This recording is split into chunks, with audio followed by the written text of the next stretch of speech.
Daniel Shipman, personal records, September 2013. Now, after my last video, I got to thinking about a few things, mainly about the questions I proposed in that last video. You know, why I've really been able to stick around for this long, why I've been kind of uncontested in where I am now and what I'm doing. Essentially why I've been able to last this long. On a hunch, I went to who I will refer to as Mr. Pink. He's essentially my tech guy, the person that I go through for tech-related requests, though he also holds all my records of past clients, all the information about them that we had, all the information that they wanted, etc., etc. Now, I was really only looking for anything that could have possibly stood out of the ordinary, any trends, any patterns, anything. I wasn't really sure if I was going to find anything or if I really expected to find anything. That's the thing, though. We found an entire slew of clients, all supposedly different people, who wanted a specific set of information about a person. Now, all these people happen to be from New Jersey. That's not strange enough. At the time, not information I really wanted to release to the client I was, performing my duties for, but they are all people that were most likely in the order themselves. Now, this information, these clients were spread out enough that's not something I really would have noticed unless I were to do exactly what I did and look for these trends. Now, that information posed a few questions right off the bat. One being, who had the time, resources to look into potential members of the order as much as they had been, which really the only conclusion I've been able to come up for that is the order itself. Now, if the order's been looking into itself, that raises another question. Why? Why would the order be looking into its own members? And the really only logical conclusion for that answer is if the order had been trying to figure out who's in the members of the Sixth Enclave. For those who don't remember, the Sixth Enclave are the douchebags who have made multiple attempts on Chris and Alex's life and don't give a shit about the rest of the order's laws and rules, I guess. Now, if this information is true, that means that Jacob's in a bit tougher in that spot than I had originally expected, because if he or the order is coming to me, of all people, to try to sneakily find out about their own members, especially after the Lawrence incident, after what just happened recently and what he pulled, and now this, it looks like he's grasping at straws now.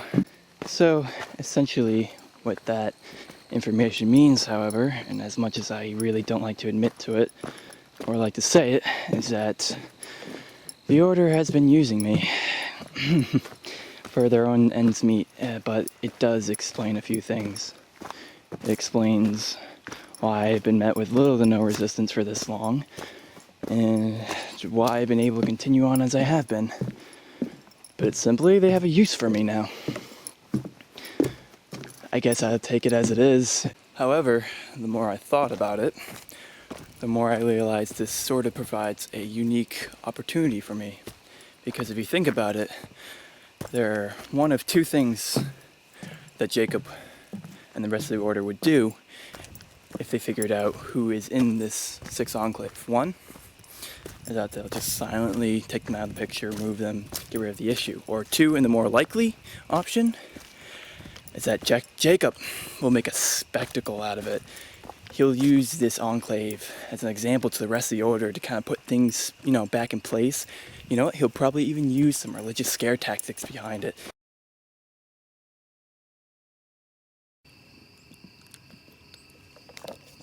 But if you think about it, one of the major threats to Chris and Alex right now is this Sixth Enclave.